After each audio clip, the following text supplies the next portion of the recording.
Hello बच्चों, जय श्री कृष्ण, राधे राधे। कैसे हैं आप लोग? सब बढ़िया, शानदार, मस्त, जबरदस्त।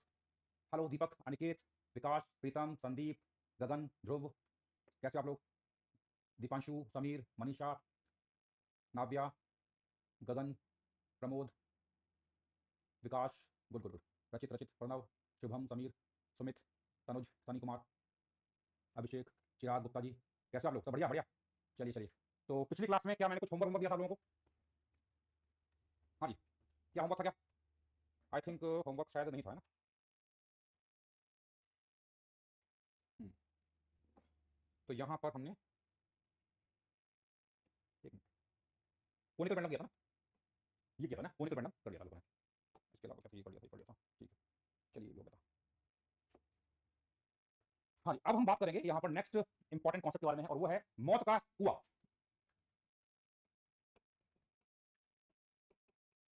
मेरे ख्याल से आप लोगों ने जरूर देखा होगा, वेल ऑफ डेथ, है ना? गांव में आते हैं, सर्कस में आता है ना, एक बना सा इस तरह का स्ट्रक्चर बनाते हैं लकड़ी का, एंड उसमें एक साइकिल वाला, मोटरसाइकिल वाला या कार वाला उसमें रिवॉल्व करता है। इसी को क्या बोलते हैं? मौत का कुआं बोलते हैं। तो कॉन्सेप्ट क्या है समझ लेते हैं। यहाँ पर ये, अगर ये मौत का कुआं दिया हुआ है, इस प्रकार से दिया होता है, एंड यूजली क्या है कि इस यहाँ पर मोटरसाइकिल से या कार वाला होता है, वो अपने आप को स्पीड बढ़ाता है बढ़ाता है बढ़ाता है, और बढ़ाते बढ़ाते बढ़ाते बढ़ाते वो एक जगह जाता है, फिर यहाँ पर वो चक्कर लगाना शुरू कर देता है। देखा है ना? तो ये कुछ प्रकार से करता है। तो अभी क्यों कर पाता है, इसके पीछे फिजिक्स क्या है, उसके बारे में हम बात करेंगे, है ना? बिल्कुल। तो दशहरा मेला में यहाँ पर कोटा में भी होता है, दुर्गा पूजा में होता है, बिल्कुल सही बोला। तो यहाँ पर अगर हम बात करते हैं, ये एक्सेस है मान लेते हैं, एंड इसकी रेडियस आ है, और यहाँ पर ये मोटरसाइकिल कार वाला है, और ये रिवॉल्व कर रहा है। रिवॉल्व कर रहा है कि इस प्रकार से एक सर्कुलर पाथ में मूव करेगा। तो अगर हम फ्री बॉडी डायग्राम बनाते हैं, एफबीडी बनाते हैं, तो हम जानते हैं इस पर एक एमजी फोर्स लगेगा। एमजी फोर्स नीचे लगेगा, और इसके पास अगर कुछ वेलोसिटी वी है, तो हम अगर रोटेटिंग फ्रेम में जाएंगे तो सेंट्रीफ्यूगल फोर्स बाहर लगा देते हैं। यहाँ या रोटेटिंग फ्रेम की बात हो रही है, इन रोटेटिंग फ्रेम बोलते हैं MG square by R, centrifugal force लगेगा। और ये सेंट्रीफ्यूगल फोर्स जो बाहर लग रहा है, उसके कारण ये बॉडी क्या है, बाहर जाना जाती है। तो यहाँ पे इसको कौन बैलेंस करेगा? अंदर एक नॉर्मल होगा, बैलेंस करेगा। तो normal MG square by R को बैलेंस कर देगा, और एमजी नीचे लगा, तो एमजी नीचे लगा, तो उसके कारण इसकी टेंडेंसी नीचे जाने की है। तो इसको कौन रोकेगा नीचे जाने से? It is friction. तो यहाँ पर ये फ्रिक्शन जो है इसको रोकेगा। तो फ्रिक्शन ऊपर है और एमजी नीचे, समझ आ गया? तो ये है। और अगर यहाँ पर कोफिशिएंट ऑफ फ्रिक्शन म्यू है, तो हमें यहाँ पर निकालना है वो मिनिमम वेलोसिटी, कितनी कम से कम वेलोसिटी से रिवॉल्व किया जाए कि ये जो पर्सन है, ये मोटरसाइकिल है, वो नीचे टपके नहीं, है ना? तो नीचे टपकना नहीं है, हम जानते हैं। ये हमें रोटेटिंग फ्रेम में कैसे दिखाई देगा? रेस्ट पे दिखाई देगा। तो एन जो है, एन की वैल्यू हो जाएगी M we square by R, equation number 1। और फ्रिक्शन हो जाएगा एम जी के बराबर। फ्रिक्शन होता है म्यू टाइम्स ऑफ नॉर्मल बराबर एम जी। तो यहाँ पर एन की वैल्यू एन है M we square by R बराबर एम जी। एम से एम उड़ गया है, तो यहाँ से अगर आप वी निकालोगे, it will be root of are G by mu. तो ये है वी की मिनिमम, कम से कम इतनी वेलोसिटी होनी चाहिए। और इससे कम वेलोसिटी हो जाएगी तो क्या होगा? वेलोसिटी से कम हो जाएगी, M square by R force कम हो जाएगा, ये कम होगा, नॉर्मल कम हो जाएगा, नॉर्मल कम होगा, रिक्वायर्ड फ्रिक्शन भी कम हो जाएगा, और रिक्वायर्ड फ्रिक्शन कम हो जाएगा, एम जी नीचे लग रहा है, तो यहाँ टप हो जाएगा। तो कम से कम वेलोसिटी है root are G by mu, इतना तो होनी चाहिए, ठीक है? लिख लीजिए। हाइट का टर्म बेटा कहीं नहीं आ रहा संदीप, तो यहाँ पे ये हाइट पर डिपेंड नहीं करेगा, कितनी भी हाइट पर कर सकते हैं। अब ये भी नहीं करता माउंट एवरेस्ट की हाइट बन जाएगा, वहाँ पे जी की वैल्यू कम हो जाएगी, वो काम करना है। लिख लीजिए।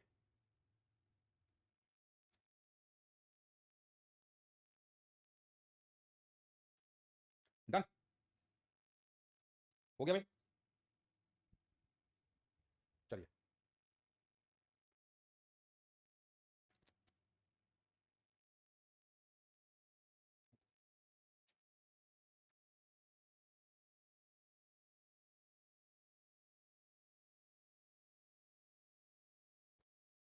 हो गया। चलिए आगे बढ़ते हैं। अब हम बात करेंगे कि अगर कोई व्हीकल टर्न करता है, तो आपने देखा होगा कि आप गाड़ी चला रहे हो फुल स्पीड पर, और अचानक से गली कोच में टर्न आता है, तो आप स्पीड को डाउन कर देते हो, कम कर देते हो, तब जाके आप टर्न लेते हो, है ना? क्योंकि उस केस में अगर आप स्पीड ज्यादा है और टर्न लेते हो, तो आपकी गाड़ी स्लिप हो जाती है ना? तो यहाँ पर अगर हम बात करते हैं, यहाँ पर turning of vehicle, turning of road बोल सकते हैं, की बात है। देखिए यहाँ पर एक, अगर मेरे पास ये हॉरिजॉन्टल रोड है, हॉरिजॉन्टल रोड है, और इस पर एक गाड़ी है, और गाड़ी यहाँ पर इस रोड पर टर्न लेते हैं, इस पाथ को फॉलो करेगी, इस पाथ को फॉलो करेगी, इसकी रेडियस ऑफ कर्वेचर आर है। तो कैसे करेंगे? तो यहाँ पर अगर हम रोटेटिंग फ्रेम में जाएंगे, तो यहाँ इसका एफ बी डी बनाएंगे, तो यहाँ नीचे लगेगा एम जी फोर्स, ऊपर लगेगा नॉर्मल, और इसकी पास अगर वेलोसिटी v है, तो रोटेटिंग फ्रेम में बाहर की तरफ लगा दीजिए centrifugal force, that is M we square by R. तो ये जो फोर्स है, इसको बाहर की तरफ फेंकना चाहेगा, तो इसको कौन रोकेगा? फ्रिक्शन को रोकेगा। तो कुछ ऐसा होने वाला है। तो यहाँ पर इस प्रकार से रहेगा। तो फोर्स हम यहाँ पे रोटेटिंग फ्रेम में हम ये कैसे दिखाई दे रहा है, रेस्ट पर दिखाई दे रहा है, नेट फोर्स बैलेंस करेंगे, तो एन बराबर हो जाएगा एम जी, एन बराबर एम जी हो जाएगा, और फ्रिक्शन, फ्रिक्शन एफ एस बराबर हो जाएगा M we square by R. हमें यहाँ निकालना है कि भाई कितनी मैक्सिमम स्पीड से हम इस रोड को क्या कर सकते हैं, रोड पर टर्न ले सकते हैं। तो अगर हमें वी मैक्सिमम निकालना है, I need to find V maximum, तो हम जानते हैं कि अगर वी मैक्सिमम होगा तो करस्पॉन्डिंग फ्रिक्शन भी क्या हो जाएगा, अपनी मैक्सिमम वैल्यू पर निकल बन जाएगा। और फ्रिक्शन की maximum mu into normal, normal में ऊपर मालूम है mg बराबर m v max square by r, m से m गया तो v max कितना आया, म्यू जी आर का रूट, यानी कि वेलोसिटी जो है it should be less than equal to mu G R, इससे कम ही होनी चाहिए, इससे ज्यादा वेलोसिटी हो जाएगी तो ये जो गाड़ी है वो स्लिप कर जाएगी, बाहर की तरफ हो जाएगी। लिख लीजिए। हाँ जी समझ आ गया, लिख लीजिए। हाँ भाई दूसरा पेज है बेटा, जो बच्चे लेकर आए हैं उनके लिए बता दो, ये दूसरा पेज चल रहा है, सेकंड पेज है, दूसरी स्लाइड मतलब आपका पेज देख लीजिए, पढ़िए आगे हमने डन।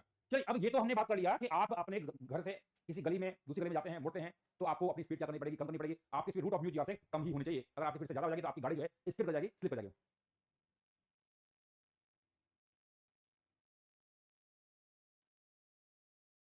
हाँ जी गोलू, आप इलेक्ट्रो रिवाइज करें तो ग्रेविटेशन रिवाइज कर लो, क्या बोल सकता हूँ मैं, क्यों नहीं खेल रहे हो यार, इलेक्ट्रो कर लिया तो ग्रेविटेशन रिवाइज कर लो ना, और इजी है सब कुछ है ना, कोई टफ तो है नहीं।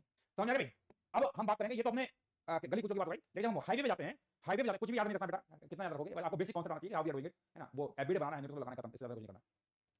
ठीक है, अब अगर हम बात करेंगे हाईवे, हाईवे पर अगर आप जब गाड़ी को ले जाते हो, गाड़ी को टर्न करते हो, हाईवे पर गाड़ी को टर्न करते हो, तो आपने देखा होगा कि हाईवे पे जो सड़क होती है वो किसी एंगल पर टिल्टेड होती है, इंक्लाइंड होती है ना, एंगल पर इंक्लाइंड होती है, उसको बोलते हैं बैंकिंग ऑफ रोड। क्या बोलते हैं, banking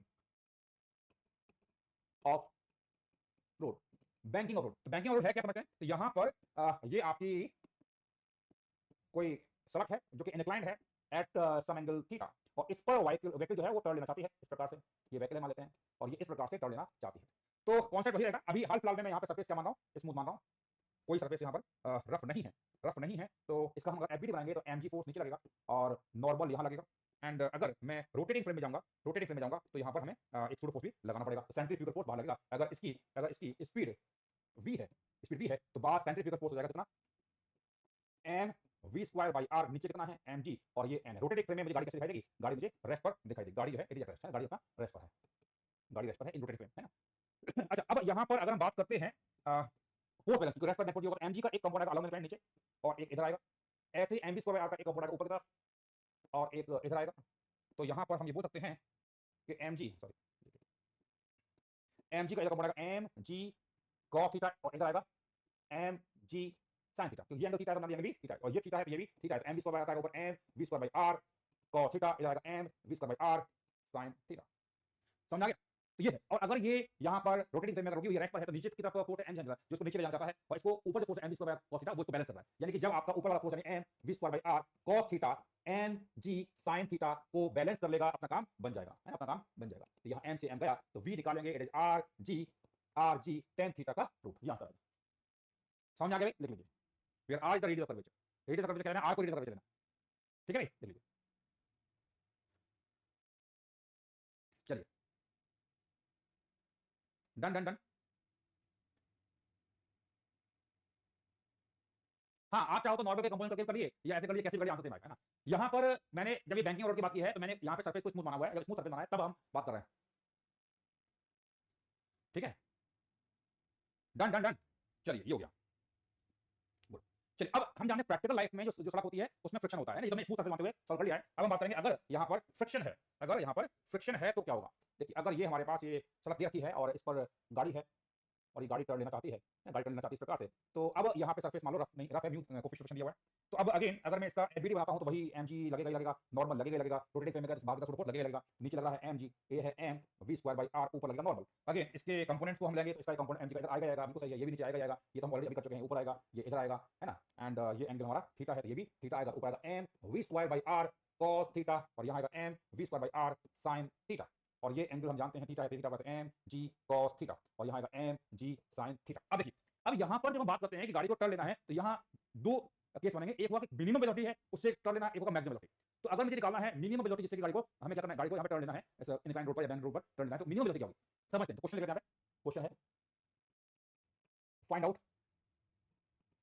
minimum and maximum velocity of the car so that it may take turn without slipping, बिना स्लिपिंग किए ये टर्न ले सके, बिना स्लिपिंग किए ये टर्न ले सके उसकी हम बात कर रहे हैं, ये है निकालना है। तो कैसे करेंगे समझते हैं। तो यहाँ पर ये गाड़ी घूम रही है और v अगर मैं v मिनिमम की वैल्यू बताता हूं, मिनिमम क्या होगा, तो v मिनिमम यानी v कम है, v का मतलब आपका अगर v कम है यानी m v square by r कम होगा, ये कम होगा तो हम जानते हैं ऊपर है m v square cos theta, ये भी कम होगा, और m नीचे नीचे है वो ज्यादा, तो ये ज्यादा है और ऊपर फोर्स कम है, नीचे फोर्स ज्यादा है ऊपर फोर्स कम है, तो टेंडेंसी कहां जाने की है, टेंडेंसी नीचे जाने की है, टेंडेंसी नीचे जाने की, और टेंडेंसी नीचे जाने की तो भाई फ्रिक्शन कहां लगेगा, भाई फ्रिक्शन कहां लगेगा, बिल्कुल सही बात, ऊपर की तरफ लगेगा, सही बोला, तो फ्रिक्शन जो है यहाँ पर ऊपर की तरफ लगेगा। तो बेसिकली यहाँ हम ये बोल सकते हैं कि भाई यहाँ पर m नीचे फोर्स ज्यादा था, m v square by r cos theta कम था, क्योंकि कम की बात हो रही है, तो m v square by r cos theta और फ्रिक्शन fs दोनों मिलकर क्या करेंगे, इससे m sin थीटा को बैलेंस कर लेंगे। तो यहाँ पर अगर हम इक्वेशंस की बात करते हैं तो पहली इक्वेशन आ गई, नीचे फोर्स है m g sin थीटा, ऊपर कितना है m v square by r cos theta plus friction, और फ्रिक्शन कितना होगा mu times of normal, equation number 1। अब मुझे नॉर्मल निकालना है, नॉर्मल ऊपर है और नीचे फोर्स, तो नॉर्मल कितना आएगा m g cos theta plus m v square by r sin theta, equation number 2। Normal की वैल्यू ध्यान रखिए, बताइए v कितना आ रहा है, करिए सॉल्व कीजिए, बताइए v कितना आ रहा है।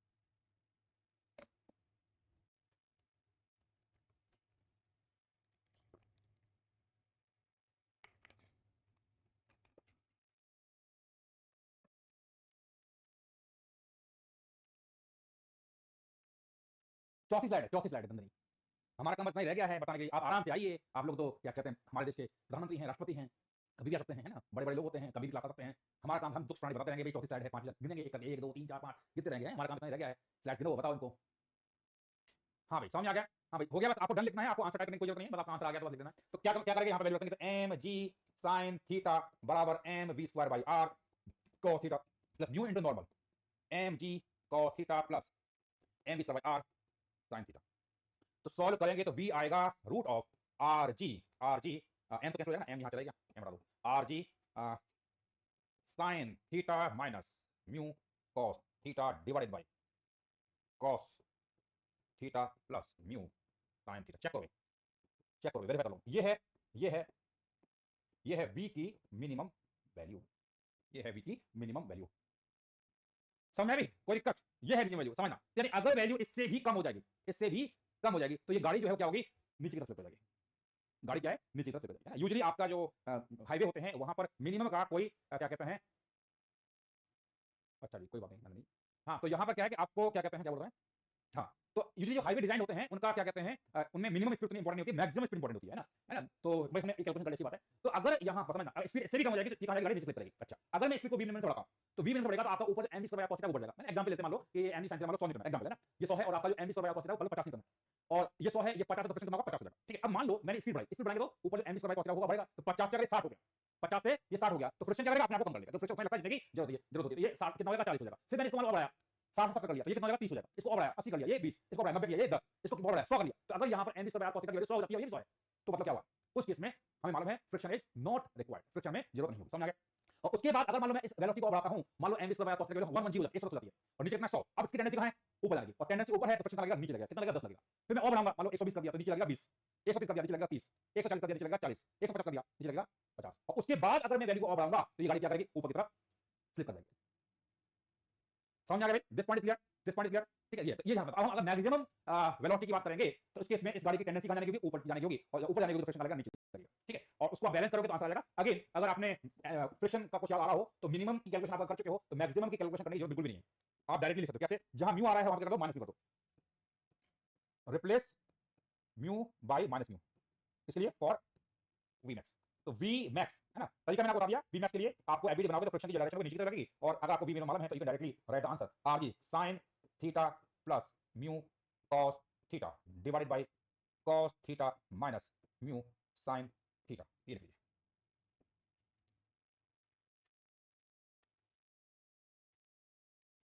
लिख लीजिए। तो बेसिकली यहां पर अगर velocity less than v minimum है गाड़ी नीचे जाएगी, और अगर velocity greater than v maximum है गाड़ी ऊपर स्लिप करेगी, और अगर वेलोसिटी आपका वी मिनिमम और वी मैक्सिमम के बीच में है तो हम बोलेंगे नो स्लिपिंग, उस केस में कुछ स्लिपिंग नहीं होगी। समझ आ गया, दिस पॉइंट क्लियर, ठीक है। अब हाईवे पर आपने देखा होगा वहां एक बोर्ड लगा होता है speed limit 90 kilometre per hour है ना, या ये 90 किलोमीटर हो जाएगा, आपका जब टर्न होता है तो टर्न में स्पीड लिमिट कम हो जाती है, तो टर्निंग में वहां पर स्पीड लिमिट से 60 किलोमीटर पर आवर कर रखा है ना। तो ये कहां से आता है, ये कहां से ये 60 kilometre per hour 90 kilometre per hour कहां से आता है, उसकी बात करें कैलकुलेशन क्या होती है। तो इसकी कैलकुलेशन करने का तरीका ये होता है कि यहां पर इफ म्यू बराबर 0 करते हैं तो म्यू 0 करिए तो वी मैक्स आपका कितना आ रहा है, म्यू 0 करने पर root of are g tan theta. तो जब भी आपने देखा होगा कि आगे कोई टर्न आता है तो वहां बोर्ड लगा होता है drive slowly, short turn ahead, drive slowly, speed limit 60 kilometre per hour, 30 kilometre per hour है ना, आपने ये बोर्ड जरूर देखा होगा व्हाइल गोइंग ऑन हाईवे। तो ये जो आपकी कैलकुलेशन होती है 60 kilometre per hour, 30 kilometre per hour, कहां से होती है? इस फॉर्मूले से होती है, root of are g tan theta. यानी वहां पे v बराबर क्या करते हैं? 0। क्यों ऐसा कर रहे हैं? देखिए, अगर आपकी speed exactly root are g tan theta के बराबर है तो आपके जो टायर हैं वो चल रहे होंगे, तो वहां पे टायर पर फ्रिक्शन की रिक्वायरमेंट नहीं होगी, और टायर पर अगर फ्रिक्शन की रिक्वायरमेंट नहीं होगी तो टायर नहीं घिसेंगे। तो सरकार भी चाहती है कि आपके टायर न घिसें, और आप भी चाहते हैं कि यहाँ पर आपके टायर न घिसें। जो स्पीड लिमिट लिखी हुई है उस पर अगर गाड़ी ड्राइव करते हो तो आपके टायर का वियर एंड टियर नहीं होगा, है ना। तो क्वेश्चन आता है कि find out the speed with which the vehicle should take turn so without wear and tear, तो आंसर करना है root of are g tan theta हो जाएगा। समझ आ गया भाई? और खैर बारिश के बाद तो हमारा जो रोड की कंडीशन है वो तो खराब हो जाती है ना, तो टायर का तो भूल ही जाइए, वियर एंड टियर सब कुछ हो जाएगा उसका। ठीक है, आज के लिए मैं देख रहा हूँ कि इतनी खराब कंडीशन रोड की, पूछी मत। लिख लीजिए, डन डन।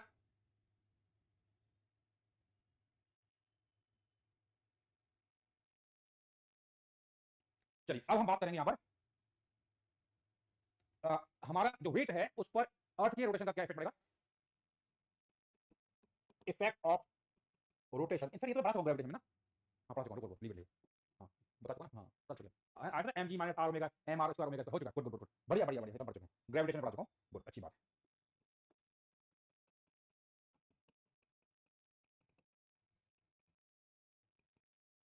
हाँ जी, वर्क पावर एंड एनर्जी, समझ आ गया? Work power and energy. तो इस चैप्टर में हम बात करने जा रहे हैं, पहले बात करेंगे वर्क क्या होता है, फिर हम बात करेंगे पावर क्या होती है, और फिर हम बात करेंगे एनर्जी क्या होती है, वर्क पावर एनर्जी। ठीक है, अब देखिए ये वर्क पावर एनर्जी चैप्टर है, ये बेसिकली मैं बोलूंगा कि आपका एनएलएम का ही जुड़ा भाई है। देखिए एनएलएम में हम जो क्वेश्चन करते थे एफ बराबर एम ए, न्यूटन लगाते थे, फोर्स लगाते थे, रिजॉल्व करते थे and so on, vector form में करते थे बात। ये हमारा स्केलर फॉर्म है, it is just scalar form of Newton law. Scalar form है किसका? न्यूटन लॉ का है। तो ये इंपॉर्टेंट चैप्टर है, आगे के जो chapter centre of mass rotation में इसका भी काफी यूज होता है। तो सबसे पहले यहाँ पे आ रहा है वर्क। हाँ जी, तो बताइए व्हाट इज वर्क, वर्क क्या होता है? तो देखिए वर्क की जो बेसिक डेफिनेशन है, ये W वर्क डन, ये होता है integral of F dot ds, F dot ds। तो F डॉट ds होता है it is dot product of force and small displacement. Small displacement किसका? जिस पॉइंट पर फोर्स लगा है। यहाँ पे F डॉट ds, तो ds क्या है? मतलब ds इंपॉर्टेंट है। ds क्या है? It is very small displacement, very small displacement of point of application, point of application of force F। तो very small displacement of point of application of force F, ये आपका क्या है? Work. तो work done ये हो गया, देख लीजिए। तो work done definition integral of F dot ds, देख लीजिए। It is dot product of force and very small displacement of what? Point of application force, देखिए बराबर। Done done done. चलिए अब आगे बढ़ते हैं, यहां पे क्वेश्चन करेंगे, एक क्वेश्चन करेंगे। क्वेश्चन है, यहां पर मेरे पास एक rod and this rod is hinged about this point O, और इस रॉड पर मैंने इस रॉड पर एक फोर्स लगा रखा है, और ये फोर्स इस प्रकार लगा है, this force is F is always perpendicular to this rod. तो फोर्स लगाएंगे तो ये हम जानते हैं रॉड क्या करेगी, एक पूरा इस प्रकार से घूमेगी, और इसकी लेंथ मान लो L है, रॉड लेंथ कितनी है L है। तो क्वेश्चन है फाइंड आउट, है इसका फोर्स का जो फोर्स है उसका मैग्नीट्यूड कांस्टेंट है, कांस्टेंट मैग्नीट्यूड का फोर्स है। Find out work done by force F in 1 revolution. तो एक पूरे चक्कर लगाने में क्या कहते हैं कितना वर्क होगा वो बताना है।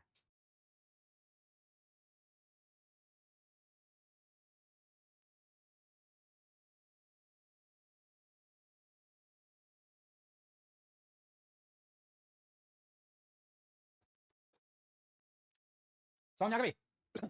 Find out work done by force F इन 1 कितना आ गया? इट इज, क्या बात है, 0 0। आंसर आ रहा है 0, नंबर मिलेगा -2 -1 जो भी है ना। इधर देखो, तो यहां पर हमने फोर्स लगा रखा है, हमने फोर्स किस पॉइंट लगा रखा है?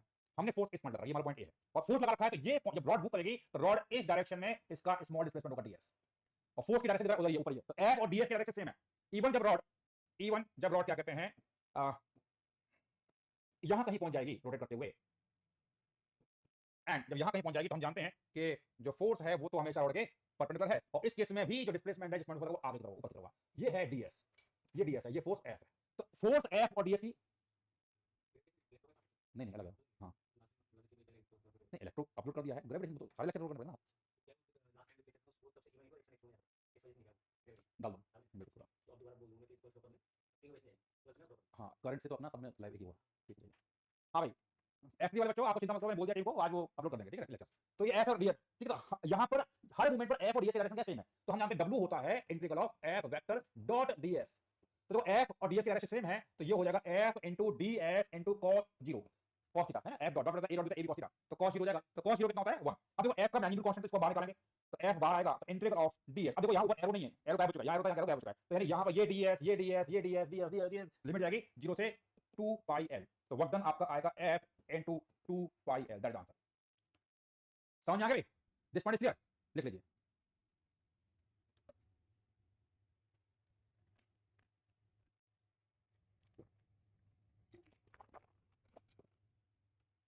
ठीक है भाई, समझ में आ गया?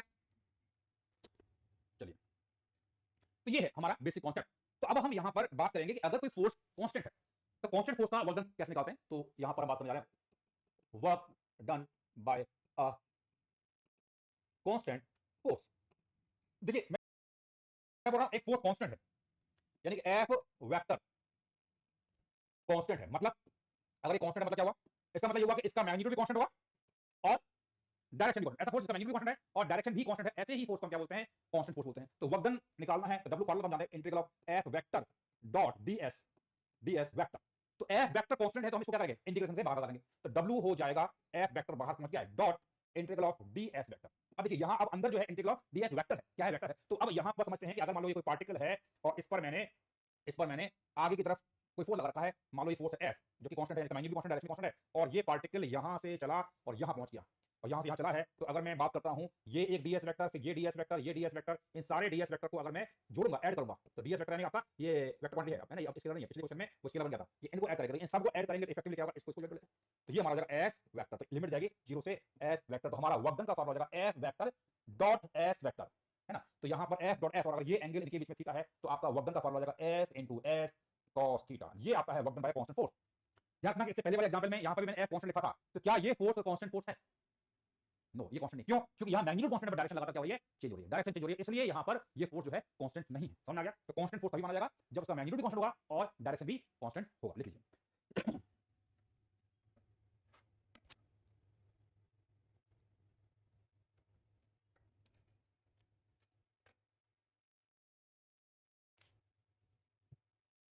समझ में आ गया भाई?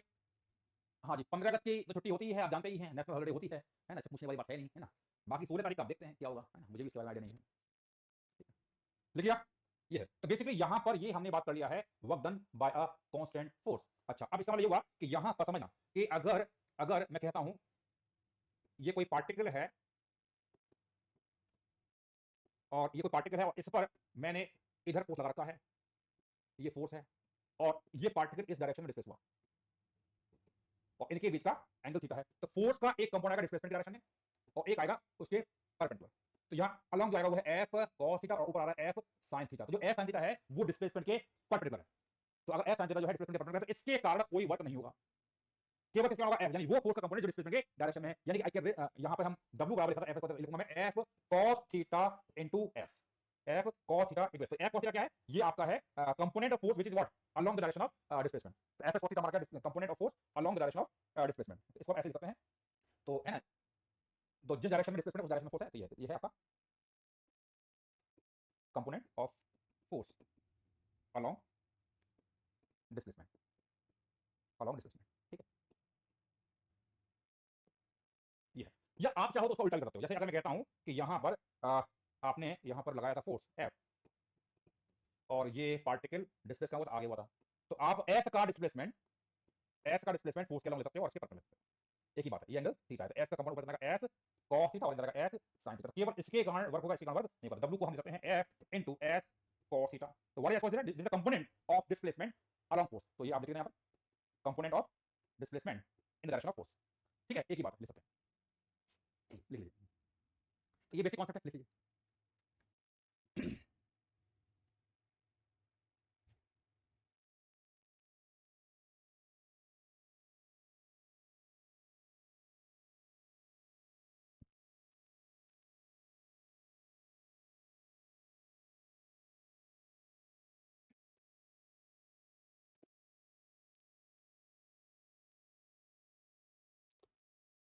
समझ आ गई? लिख लीजिए बराबर। तो हम जानते हैं कि अगर जो कंपोनेंट पर्टिकुलर, अगर हम जानते हैं कि यहाँ पे एंगल थीटा 90 डिग्री हो जाएगा तो वर्क कितना आएगा, cos 90 डिग्री होता है 0, तो फोर्स और डिस्प्लेसमेंट अगर एक दूसरे के परपेंडिकुलर होते हैं तो इन दैट केस वर्क क्या आएगा, 0 होता है। इसलिए जो परमानेंट कंपोनेंट है उसके कारण वर्क नहीं आ रहा है, जो अलग आ रहा है उसके कारण ही वर्क आ रहा है। ठीक है, तो ये एस कॉस थीटा क्या है, हाँ भाई एस कॉस थीटा लिख लीजिए आप लोग, जगह नहीं थी मेरे पास, लिख लेता हूँ। ये क्या है, component of displacement along the direction of force. ठीक है, समझ आ गया, लिख लिया। यानी कि अब इसमें अगर मैं कुछ स्पेशल केस करता हूं, स्पेशल केस 1, इफ थीटा बराबर है 90 डिग्री, यानी कि आपका फोर्स और डिस्प्लेसमेंट एक दूसरे के पर, यानी फोर्स मान लो ऊपर लगा रखा है और पार्टिकल का डिस्प्लेसमेंट आगे हुआ, ये अगर एक दूसरे के क्या है, परपेंडिकुलर है, 90 डिग्री है, तो वर्क कितना आएगा, 0। अच्छा, स्पेशल केस 2, इफ थीटा बराबर है 0, तो थीटा का 0 है, यानी कि अगर फोर्स और डिस्प्लेसमेंट एक ही डायरेक्शन, यानी फोर्स भी आगे लग रहा है और डिस्प्लेसमेंट भी आगे, तो फोर्स और डिस्प्लेसमेंट सेम डायरेक्शन में है, तो वर्क कितना आएगा, plus FS. Special case 3, if theta बराबर है 180 डिग्री, मतलब फोर्स पीछे है और डिस्प्लेसमेंट आगे, तो फोर्स और डिस्प्लेसमेंट की डायरेक्शन अगर उल्टा अपोजिट है, तो in that case work done आएगा एंगल 180 डिग्री, cos 180 कितना माइनस हो जाएगा एफ इनटू एस। ये कुछ स्पेशल केसेस हैं, इनको आप याद रख सकते हैं।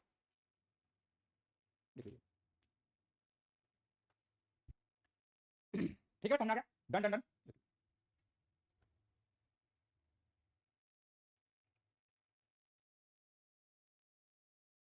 हो गया, लिख लिया, छाप लिया। चलिए अब हम बात करेंगे यहां पर work done by gravitational force. देखिए, अगर मेरे पास ये कोई ब्लॉक है, ऊपर है, और इस ब्लॉक को मैं ऊपर से नीचे ला रहा हूं सीधा,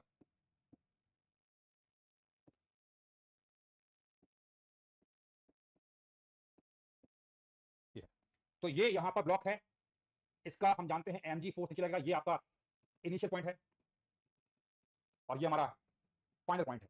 तो ये ब्लॉक अगर ऊपर से नीचे आ रहा है, तो और ये अगर हाइट h है, नीचे की तरफ आ रहा है, तो mg नीचे लग रहा है, तो mg हमारा कैसा फोर्स है, कैसा फोर्स है, mg हमारा एक कांस्टेंट फोर्स है, कांस्टेंट मतलब मैग्नीट्यूड भी कांस्टेंट है और डायरेक्शन में भी कांस्टेंट है, डायरेक्शन में भी कांस्टेंट है। तो mg नीचे लग रहा है, तो ये ब्लॉक यहां से यहां गया, तो mg नीचे है और डिस्प्लेसमेंट नीचे हुआ, तो अगर हमें वर्क डन निकालना है, वर्क डन में ग्रेविटी, तो कितना आएगा, प्लस mgh, है ना, प्लस mg। ठीक है, तो प्लस mg, क्योंकि अभी ये हमारा जो सेकंड केस था, एंगल जो है थीटा 0 हो जाएगा, तो ये हो जाएगा, तो सेम डायरेक्शन में है तो प्लस हो जाएगा। ठीक है,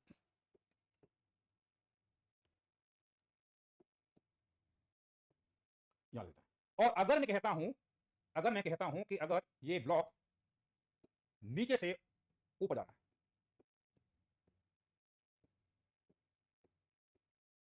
ब्लॉक यहां पहुंच गया, तो ब्लॉक अगर नीचे से ऊपर जा रहा है, तो हम जानते हैं कि यहां पर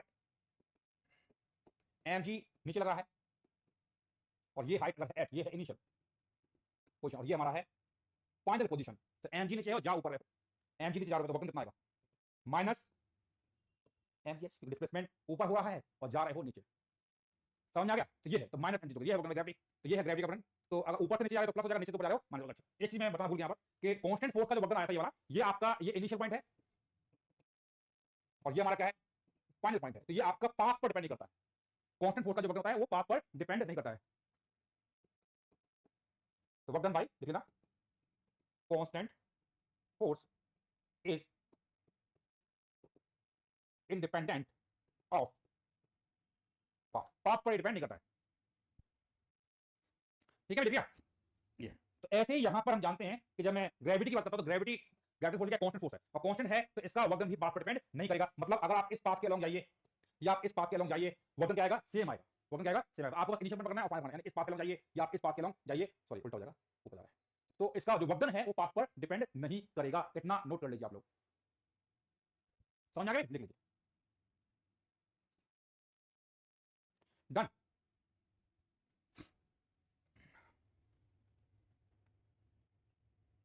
चलिए, तो ये समझ आ गया, हम आगे कुछ और एग्जांपल्स लेंगे जहां पर आपको वर्क निकालना है।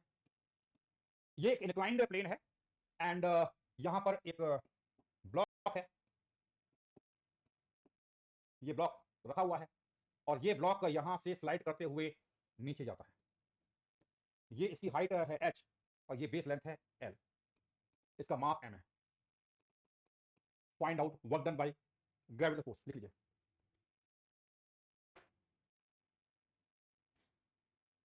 कुछ लोगों का काम क्या है, जो चल रहा है उस पर बिल्कुल भी ध्यान नहीं देना।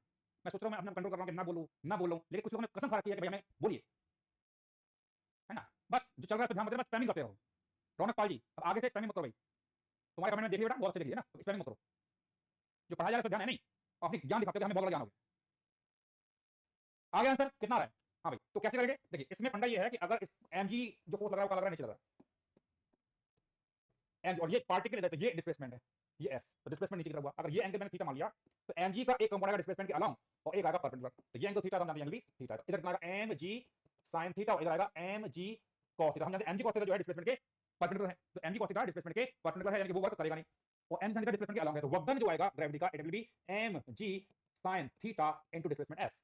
अब देखो क्वेश्चन में मैंने आपको ना तो s दिया था ना थीटा दिया था, मैंने आपको h दिया था और l दिया था, तो देखो यहां पर हम जानते हैं sin थीटा कितना आएगा h बाई x, तो यहां से h आएगा s sin थीटा, तो वर्क डन बाई ग्रेविटी हो जाएगा mg s sin थीटा कितना है h, समझा गए? ये आएगा आंसर, ठीक है, तो ये आ गया वर्क डन बाई ग्रेविटी। अब देखो इतना लंबा चौड़ा भी करने की जरूरत नहीं थी, देखो ये हमारा है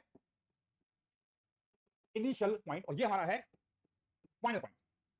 देखो हम जानते हैं ब्लॉक यहां से यहां आया, अब ब्लॉक यूं आए या यूं आके यूं आए, हम जानते हैं वर्क डन जो होता है पाथ पर डिपेंड नहीं करेगा, समझ आ गया? वर्क डन जो है पाथ पर डिपेंड नहीं करेगा, समझ आ गया? प्रिया सर आपने थीटा रॉन्ग लिया, क्या बोलूं अब, क्या कहें लोगों को, क्या रॉन्ग कर दिया बताइए? ये एंगल मैंने थीटा लिया है तो ये 90 माइनस थीटा होगा, तो ये कितना होगा? थीटा ही होगा ना, और एम जी नीचे लगा है, इधर कंपोनेंट कितना है? एम जी sin थीटा होगा, एम जी cos थीटा होगा, समझ में आ गया भाई? लिख लिया? चलिए, तो ये हमारा आ गया एम जी एच, ये तो मैं क्या बोल रहा हूं, यहां से यहां आप यूं आओ, यूं जाके यूं आओ, तो अगर मैं यूं आता हूं तो मैं एम जी की डायरेक्शन में किया कितना एच, तो यहां से यहां जाएगा तो वर्क कितना एम जी एच हो जाएगा, और जब मैं यहां से यहां जाऊंगा तो आप एम जी के परपेंडिकुलर मूव कर रहे हैं, तो हमें कोई वर्क नहीं करना पड़ेगा, यानी कि अब यहां से यहां जाएंगे तो वर्क होगा और यहां से यहां जाने में वर्क नहीं होगा, एक ही बात है, समझ आ गया? देख लीजिए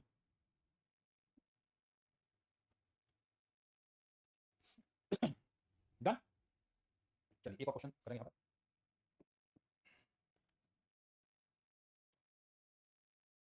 यहां पर ये अगर हाइट h है और ये बेस लेंथ अगर l है, ब्लॉक यहां से चला चला और यहां पहुंचा, मास इसका m है, सेम, निकालिए work done by gravity.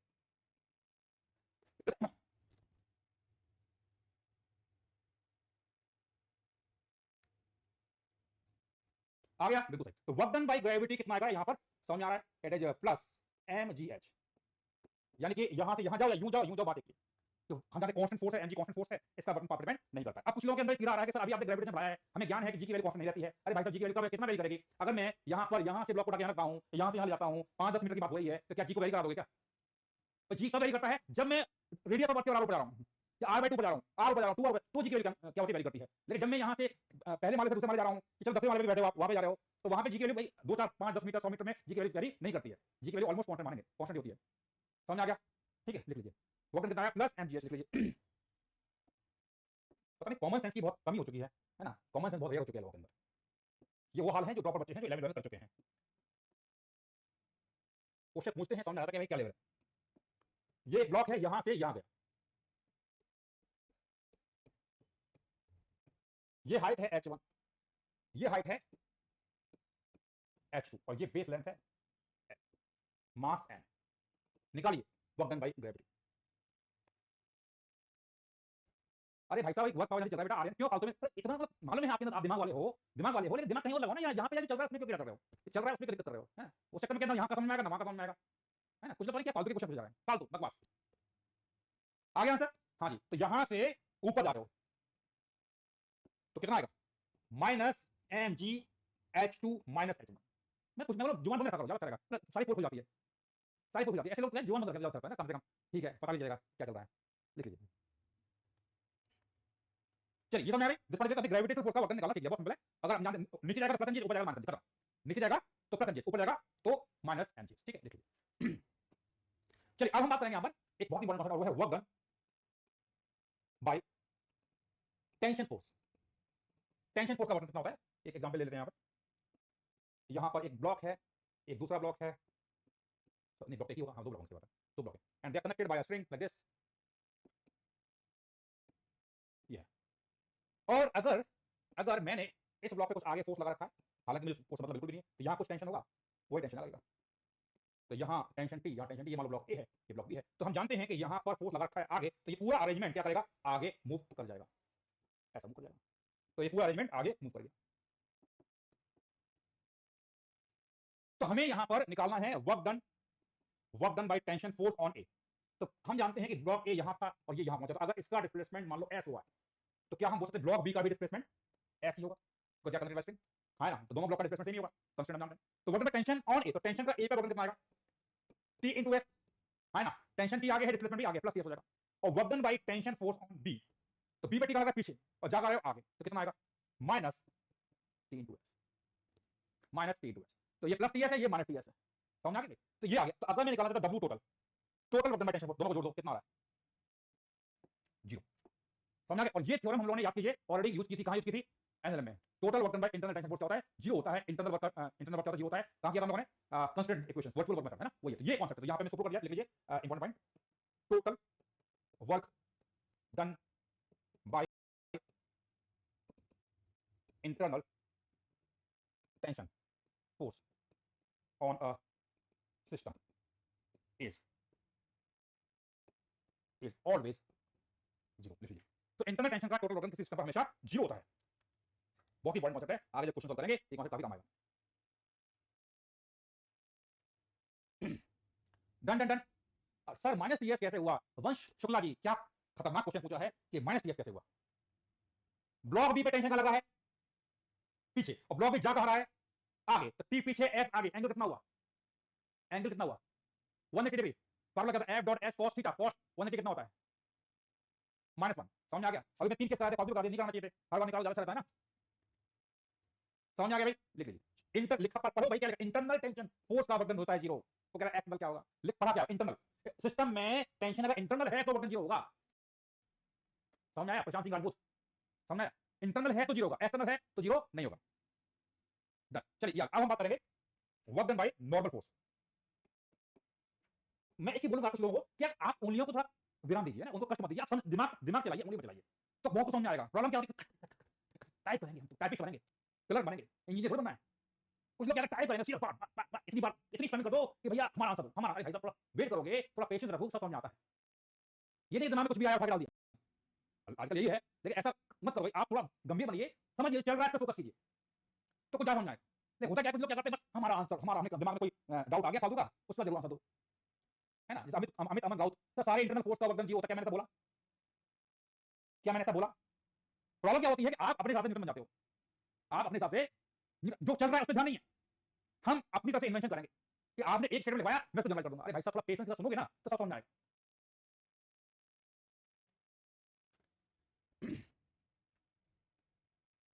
Work done by normal force, work done by normal force.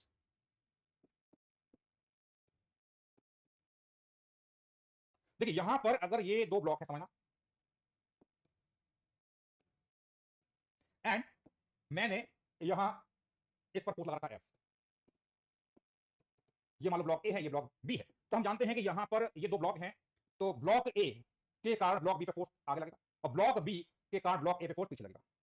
कौन सा, normal force. Block a block b पर नॉर्मल आएगा आगे, और ब्लॉक बी ब्लॉक ए पर आएगा पीछे, ठीक है, ये हो गया। अब हम जानते हैं ये फोर्स लगा रखा है, तो ये सिस्टम क्या करेगा, मूव करेगा। मूव करेगा तो ध्यान से देखिए, यहां पर ये जंक्शन है, ये वाला पॉइंट, वो यहां पहुंच गया, तो it has moved by some distance x.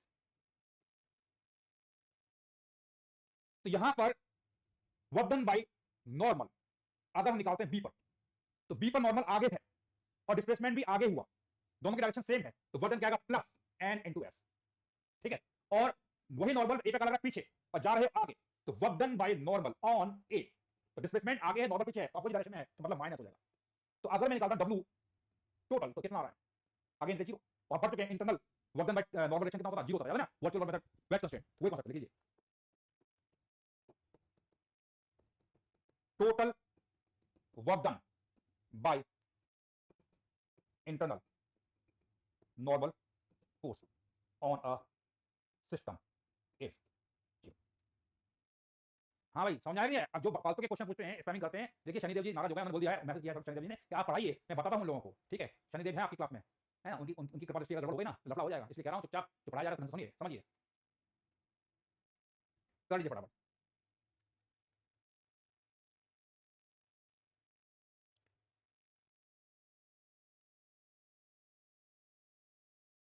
Done done done, लिख लिया, कोई दिक्कत परेशानी, लिख लिया। चलिए अब हम बात करेंगे यहां पर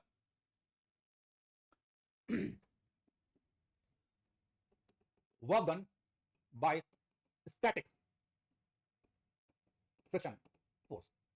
स्टैटिक फ्रिक्शन फोर्स का वर्क क्या होगा समझते हैं। तो यहां पर ये मान लेते हैं दो ब्लॉक हैं एंड नीचे वाले ब्लॉक पर मैंने कुछ फोर्स लगा रखा है एफ, ये ब्लॉक नीचे वाला ए है, ऊपर वाला ब्लॉक बी है, पर फोर्स उतना बड़ा नहीं है। फोर्स जो है क्या कहते हैं छोटा सा फोर्स है, जिससे कि इनके बीच में स्लिपिंग नहीं हो, है ना। यानी कि इस केस में अगर हम बात करेंगे तो ब्लॉक ए पर हमने फोर्स लगा रखा है, ब्लॉक ए आगे भागेगा तो हम जानते हैं ए पर फ्रिक्शन का लगेगा, पीछे लगेगा, और वही फ्रिक्शन बी पर आगे लगेगा। और हम जानते हैं बात हो रही है स्टैटिक, तो इनके बीच में कोई स्लिपिंग नहीं है, और स्लिपिंग नहीं है तो ये पूरा अरेंजमेंट क्या करेगा, आगे मूव करेगा। तो आगे मूव करेगा और हम जाने स्लिपिंग हो रही है, तो इसका मतलब क्या हुआ कि दोनों ब्लॉक जो हैं उनका डिस्प्लेसमेंट क्या होगा, सेम ही होगा डिस्प्लेसमेंट। तो work done by static friction on block b, तो स्टैटिक फ्रिक्शन आगे लग रहा है, आगे है, ब्लॉक बी का आगे जा रहा है, तो कितना F S into S positive वाला, and work done by static friction on block A, तो ब्लॉक ए पर फ्रिक्शन पीछे है, डिस्प्लेसमेंट आगे है, तो आएगा minus F S into S. तो अगर मैं यहां बोलता हूं डब्ल्यू टोटल कितना आ रहा है, इट इज जीरो, यानी कि स्टैटिक फ्रिक्शन का भी total work done on system क्या आएगा, जीरो हो जाएगा। ठीक है,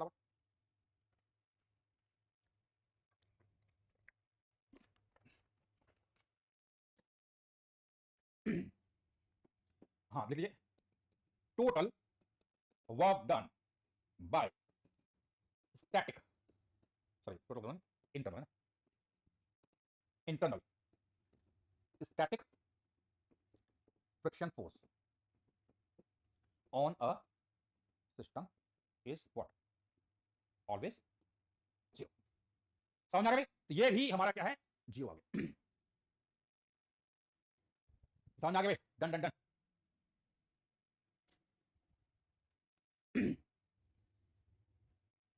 भाई फोर्स लगाया ब्लॉक ए पर, तो ब्लॉक ए आगे जाना चाहेगा तो ब्लॉक ए पर फ्रिक्शन पीछे लगेगा, और हम एवरी एक्शन एक है इक्वल अपोजिट रिएक्शन, तो ब्लॉक बी फ्रिक्शन का लगेगा आगे लगेगा। क्या नाम है बच्चे का, एक लव्य जी एलएलएम का बैकलॉग या रिवीजन की कमी, लिख लीजिए। डन। चलिए अब हम बात करेंगे next work done by kinetic friction force, work done by kinetic friction force. तो अब यहां पर हम बात करेंगे काइनेटिक फ्रिक्शन फोर्स के बारे में। तो यहां पर लेट्स से ये एक प्लैंक है बड़ा सा, इस पर ये एक ब्लॉक रखा हुआ है छोटा सा, एंड ये एक सरफेस है जो भी है ना, इस पर एंड मैंने इस पर फोर्स लगा रखा है नीचे वाले प्लैंक पर, मान लो कोई फोर्स लगा रखा है एफ, ये मान लो प्लैंक है ए, ब्लॉक है बी, और फोर्स इतना तेज लगा रखा है कि ब्लॉक ए जो प्लैंक ए आगे भागेगा, तो प्लैंक ए आगे भागेगा, फ्रिक्शन की बात करेंगे तो यहां पर हम जानते हैं फ्रिक्शन चलेगा, इस पर लगेगा आगे, पर ध्यान रखना ये अब मैं बोल रहा हूं काइनेटिक है, स्लिपिंग हो रही है। तो block A sorry plank A है, उस पर फोर्स लगा रखा है, तो प्लैंक ए तेजी से भागेगा, ब्लॉक बी उतना तेजी से भाग नहीं पाएगा। तो आफ्टर सम पॉइंट टाइम अगर बात करते हैं, आफ्टर सम पॉइंट टाइम अगर बात करते हैं तो ये कुछ ऐसा हो जाएगा कंडीशन, लेकिन लेकिन लेकिन लेकिन तो ये ब्लॉक है ये पीछे रह जाएगा, क्यों, क्योंकि ए पर फोर्स लगा रखा है तो ए तेजी भागेगा। समझ आ गया? तो अब इस केस में अगर हम बात करते हैं तो बी यहां था, अब बी यहां पहुंच गया, ए यहां था बट ए अब यहां पहुंच चुका है। तो अगर बी यहां से यहां गया, बी का डिस्प्लेसमेंट मान लो ये s1 हुआ है और इसका डिस्प्लेसमेंट s2 है। ऑफ कोर्स ए पे फोर्स लग रखा है तो s2 has to be greater than s1, s2 जो है वो बड़ा होगा। समझ आ गया? तो अगर मुझे निकालना है work done by kinetic friction on b, तो बी पर फ्रिक्शन आगे है और डिस्प्लेसमेंट भी आगे है, तो कितना आएगा, प्लस एफ के into s1, and work done by kinetic friction force on A minus F के इनटू s2। तो अगर यहां पर टोटल निकालेंगे, दोनों को ऐड करेंगे, माइनस ऑफ एफ के s2 minus s1 which is negative. तो यहां पर काइनेटिक फ्रिक्शन फोर्स की अगर बात करेंगे तो उसका जो टोटल वर्क होता है वो आपका नेगेटिव होता है। क्या होता है, इट इज नेगेटिव। समझ आ गया? लिख लीजिए, total work done by internal kinetic friction force on a system is what, negative. समझ आ गया? तो ये क्या है, नेगेटिव होता है, यानी कि ये आपका जीरो नहीं। समझ आ गया? चलिए, तो अपना क्या कहते हैं सर्कुलर मोशन कंप्लीट हो चुका है, तो आज होमवर्क में दे रहा हूं आपको, एक्सरसाइज 1 कंप्लीट कर लीजिए, किसका, सर्कुलर मोशन का।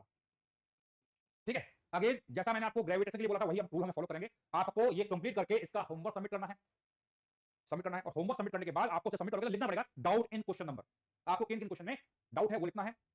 सभी बच्चे सबमिट करेंगे। तो लेट्स से मान लो क्वेश्चन नंबर 5 में आपको डाउट था और किसी बच्चे ने ऑलरेडी सॉल्यूशन छाप रखा है, तो आप उसके सॉल्यूशन देख लीजिए, समझ लीजिए और दोबारा अटेम्प्ट कर लीजिए, है ना। तो जो क्वेश्चन अनआंसर रह जाएंगे आप लोगों के, उनको हम यहाँ क्लास में डिस्कस कर लेंगे। बेस्ट मेथड टू रिवाइज आप तो खुद आए अरे भाई साहब, बेस्ट मेथड टू रिवाइज कुछ नहीं होता है कि भाई आपको जो भी पढ़ाया गया है, you should have full command on that on your notes. पहली बात तो ये नोट्स पे पूरा कमांड होना चाहिए। एंड एक बार रिवीजन कर रखा है तो आप क्वेश्चंस लगाइए, जितना क्वेश्चंस लगाओगे उतना ही ज्यादा कॉन्सेप्ट्स क्लियर होंगे। ग्रुप का क्यूआर कोड डाल दीजिए, चंद्रशेखर जी बिल्कुल डाल देंगे ना। तो मैं आपको अभी टेलीग्राम का जो ग्रुप है उसका क्यूआर कोड डाल देते हैं। शिवा, मैंने पिछली क्लास में दिया ना आपको, देखिएगा। और शिवा, हाँ जी, तो ये दोनों दोनों कर देना ना, दोनों, ऊपर वाला नीचे वाला, ठीक है। और अगर आपने ई फिजिका ई ई फिजिका अपना चैनल है कहाँ पर, टेलीग्राम पर, ये चैनल है ई फिजिका, तो आप अगर इसको सर्च करोगे ई फिजिका डालोगे, सर्च करोगे तो आपको मिल जाएगा है ना, ये दोनों। हाँ, तो आप जब जाओगे तो उसमें मैंने ऑलरेडी मेंशन कर रखा है कि क्लास 12 ड्रॉपर को किस ग्रुप में ज्वाइन करना है, क्लास 11 के बच्चों को किस ग्रुप में ज्वाइन करना है, ठीक है। तो आप वो ग्रुप जरूर ज्वाइन कर लीजिए, लिंक मैं आपको दे दूंगा, यहाँ पे मिल जाएगा आपको। लेकिन आप ई फिजिका चैनल पर जाइए, यहाँ पर मैंने अभी शेयर कर रखा है, तो आप वहाँ ज्वाइन जरूर करिए, ठीक है। एंड जो क्वेश्चन नहीं होंगे वो डिस्कस करेंगे, ठीक है भाई। सीधी सीधी बात है, आप कुछ भी जब नया लर्न करते हैं तो स्टार्टिंग में थोड़ा दिक्कत आती है, स्टार्टिंग में दिक्कत आती है, कोई दिक्कत नहीं है। बट हमें क्या करना है, हमने रिवीजन कर लिया है, नोट्स रिवाइज कर लिए हैं, क्वेश्चन सॉल्व करेंगे। ये एक्सपेक्ट बिल्कुल मत करो कि आपसे सारे क्वेश्चन हो जाएंगे। बार बार बोल रहा हूँ, कुछ बच्चे सोचते हैं कि हम जब पढ़ लिया है तब से 100% क्वेश्चन हो जाना चाहिए, ये पॉसिबल नहीं है। आप बोर्ड की तैयारी नहीं कर रहे हो, हमारा जो मटेरियल है बोर्ड के लेवल का नहीं है, आप सोचते सारे क्वेश्चन हो जाएंगे, पॉसिबल नहीं है ना। आप ट्राई कीजिए, अगर मैं कह रहा हूँ कि 20 क्वेश्चन है, 10 क्वेश्चन भी होता है तो अच्छा है, कोई खराब नहीं है ना। तो बार बार इस तरह से बोलिए कि मुझसे क्वेश्चन नहीं हो रहे हैं फलाना ढिकाना, ये क्वेश्चन हर एक किसी से नहीं होता भाई। अगर सबसे क्वेश्चन समझ लो, जेईई एडवांस में अगर आप ध्यान से देखिए, जेईई एडवांस का अगर आपने इस बार रिजल्ट देखा, 20% प्लस मार्क्स जो बच्चे के थे उसकी सीआर बनी है, उसकी रैंक आई है 20% प्लस पर, 33% प्लस पर आपका टॉप 10,000 रैंक पहुंच जाती है। 12 लाख बच्चों में से आप टॉप 10,000 पहुंच जाओगे, टॉप 10,000 पहुंच जाओगे जब आपका मार्क्स 33% प्लस होता है। तो ये आप बार बार मत सोचिए कि अरे सर मेरे नंबर क्वेश्चन नहीं बन रहे, अरे थोड़ी नहीं बन रहे, नहीं बनने वाला, आपको अच्छा मटेरियल मिला हुआ है, आपके पास जो मटेरियल है वो अच्छी क्वालिटी का। अगर सारे क्वेश्चन आपसे बनने लगेंगे तो मतलब दो चीज होती है, या तो आप बहुत बड़े खिलाड़ी हो, आप बहुत स्टार्ट बच्चे हो, टॉपर के बच्चे हो, या फिर मटेरियल कमजोर है ना। समझ आई है, तो ये खास बात है। तो इस बात का ध्यान रखिए कि आप परेशान बिल्कुल मत होइए कि भैया मेरे से क्वेश्चन नहीं बन पा रहे हैं, है ना। होता है कि भाई स्टार्टिंग में कोई भी चीज होती है, समय लगता है समझने में, एफर्ट आपको अपनी तरफ से ईमानदारी से करना है। हाँ जी, समझ आ गया। चलिए ठीक है, टेस्ट में टाइम मैनेज नहीं कर पाते हैं, फिर टाइम जो है फिजिक्स केमिस्ट्री मैथ तीनों को बराबर टाइम दीजिए, है ना। बस ये बोलूंगा, एक सेशन ले लूंगा कि टेस्ट कैसे दिया जाता है, ठीक है। चलिए बाय बाय, टेक केयर, राजा।